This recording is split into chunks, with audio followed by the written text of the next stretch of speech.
Ambassadeur Soumaré, bonjour. Bonjour. Merci de nous accorder un peu de votre temps pour discuter de l'indépendance du Mali. Très bien. J'ai une question à vous poser. Ouais. Qu'est-ce que ma génération, la génération de ceux qui sont plus jeunes que moi ou même de votre génération, devrait retenir dans la marche qui a conduit le Mali vers l'indépendance? Alors, ça, c'est une question extrêmement importante parce que il y a, en général, on n'a pas idée de la manière dont les pères fondateurs se sont battus pour acquérir cette indépendance.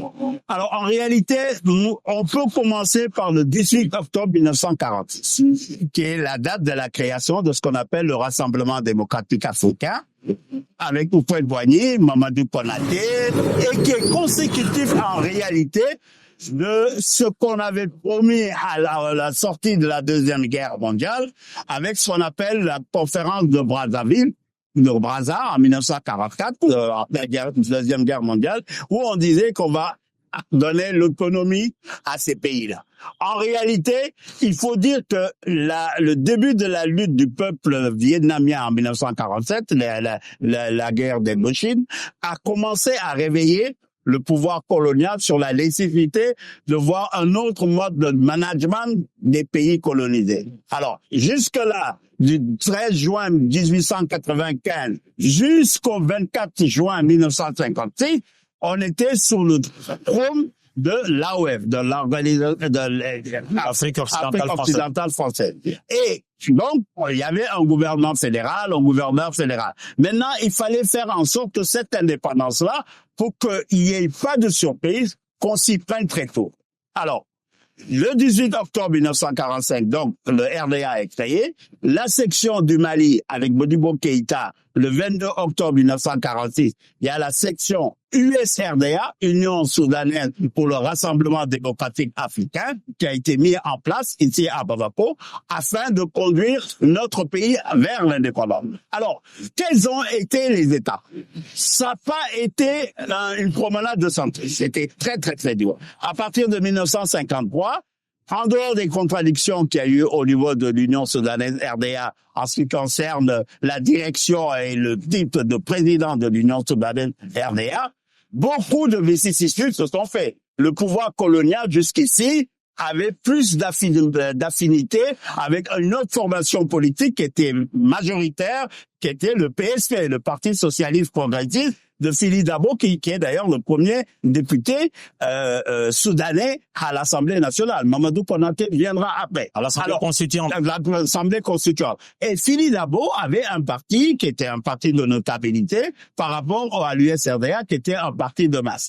Alors, on ne peut pas dire que, selon les versions qu'on peut rassembler, que l'un représentait les intérêts coloniaux et puis l'autre représentait les forces populaires. Ça, c'est des réductions puisque on verra plus tard que Fili Dabo, dans le cadre du parti du regroupement soudanais, a demandé tout de suite l'indépendance immédiate. Donc, vous voyez, c'était assez compliqué. Mais ce qu'il faut retenir, c'est que l'union de tous ces hommes politiques pour créer l'indépendance a commencé à partir de 1958.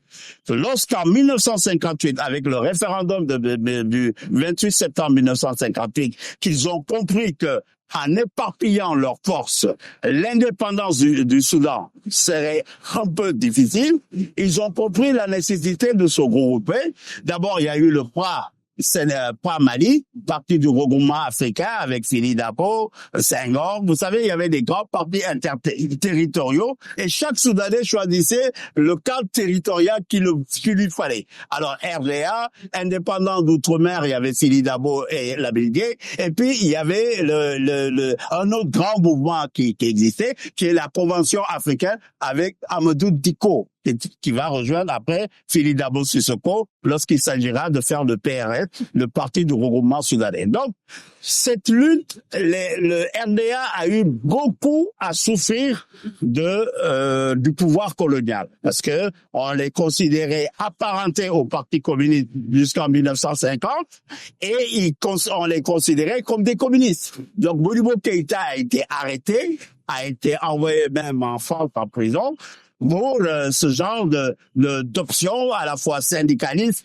et politiques.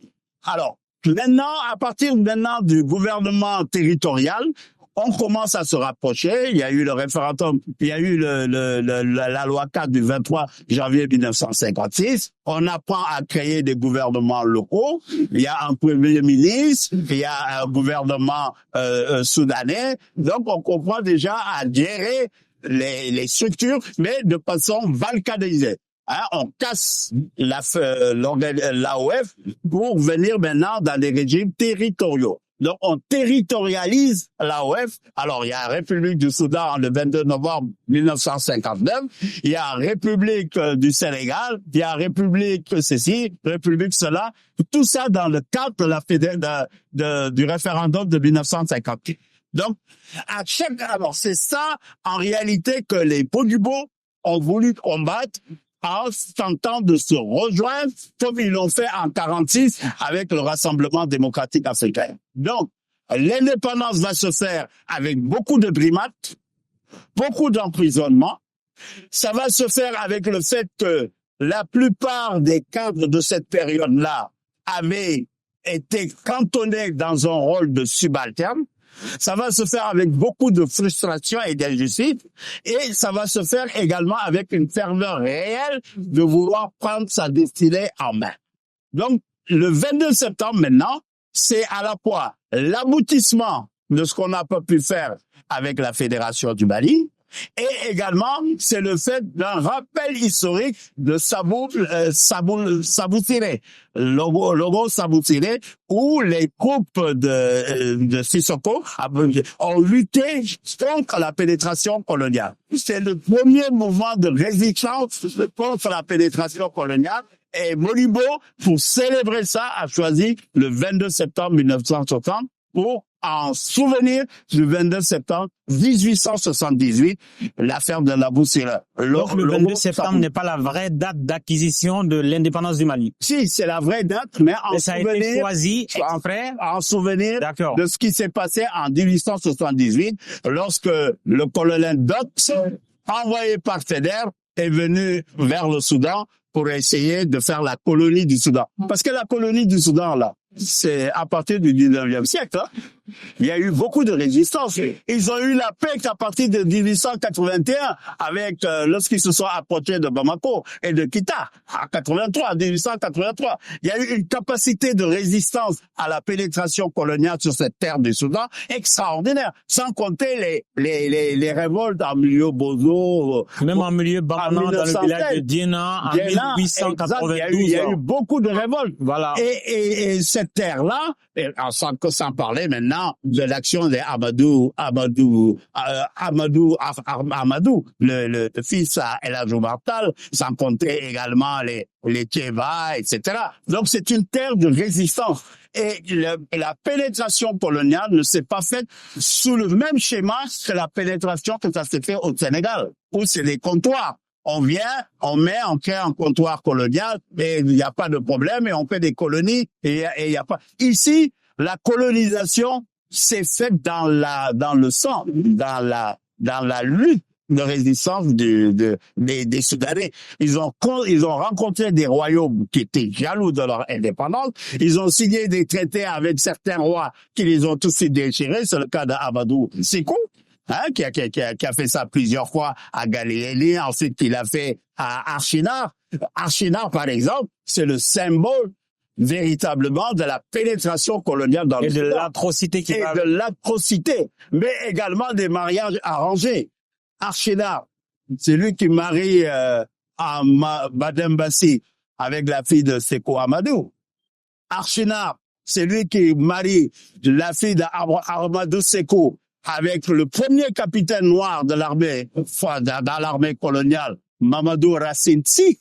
Donc, c'est à la fois, et ça c'est en 1883. D'ailleurs, c'est à cause de lui d'ailleurs qu'on devient capitaine dans l'armée française. C'est là que le président Jules Grévy, président républicain opportuniste de la Troisième République française, vous connaissez, hein, 1872 à 1940, eh ben, c'est avec lui que Mamadou Racine Sy reçoit ses galons de capitaine. Pourquoi? Parce que c'est lui qui va traduire à Samori Touré quand tu vas être exilé au Gabon. À Golé. À voler au Gabon. Donc, voyez-vous, cette terre-là a été une terre de lutte. Et la gestion coloniale ne s'est pas faite de la même manière. C'est bien que l'antagonisme qu'il y a eu entre les chefs traditionnels, qui étaient souvent des chefs de canton récupérés par le pouvoir colonial, et les dirigeants de l'Union soudanaise RDA, se comprend à partir de là. Parce qu'on considérait que certains chefs de canton, véritablement, étaient la proie de transmission des hommes du pouvoir colonial. Et souvent, au niveau d'ailleurs, ici, c'est bien qu'on rétablisse la chefferie, tout ça, mais on est dans un autre contexte qui n'est pas le contexte des années pré-indépendance que nous avons connues là. Alors ça, c'est très important d'avoir ça à l'esprit et savoir aussi que dans ce pays-là, les anciens combattants qu'on prenait pour des collabos ont été aussi à la pointe de la lutte de l'indépendance, y compris les commerçants, même ceux qu'on a arrêtés, comme qu'on a arrêté avec Fili Dabo, les Kassim Touré, etc.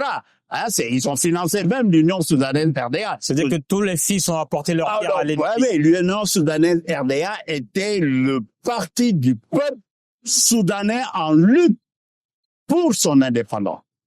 Alors, cette union-là était tellement forte que d'abord, des compagnons à Fili Dabo vont rejoindre l'USRDA, Yaya Toubia, etc., Tidjali Cham, tout ça, vont rejoindre l'USRDA. Mais Fili Dabo lui-même, à la veille en 59, en pleine fédération du Mali, il va rejoindre l'Union soudanaise RDA. Ça aussi, il faut le savoir. Mais il faut aussi savoir qu'il a été parmi ceux qui voulaient l'indépendance immédiate, comme le PAI soudanais. Parce qu'on a eu ici un PAI, le PAI, c'est le Parti africain de l'indépendance, qui est né à Dakar le 13 septembre 1957 et dont le représentant ici, c'était Amadou Djikoroni et c'était Mamadou Diakité, qui était secrétaire d'État à la défense de Modibo Keïta. C'était le pharmacien Diallo. Donc, vous voyez, tout ça faisait que l'acquisition de notre indépendance s'est faite dans la symbiose de la lutte, mais dans la symbiose de l'unité, parce que tous ceux qui se sont combattus politiquement se sont rejoints la veille de l'indépendance. L'histoire était très belle quand même. Elle est très belle parce que, et là, maintenant, il y a eu des ruptures à partir de 1962 avec le franc malien, mais là, c'est une autre histoire, puisque vous m'avez demandé de parler plus tard. Juste de la marche vers l'indépendance. Merci infiniment, ambassadeur Soumaré, ancien conseiller diplomatique du président ATT, du président Dioncounda Traoré, Ibrahim Boubacar Keïta, ancien ambassadeur du Mali en Turquie, aujourd'hui consultant qui donne des conférences au Centre du maintien de la paix à Lund Bay. À Bamako, merci infiniment. C'est un réel plaisir de vous écouter. Mais merci beaucoup. Merci. Merci.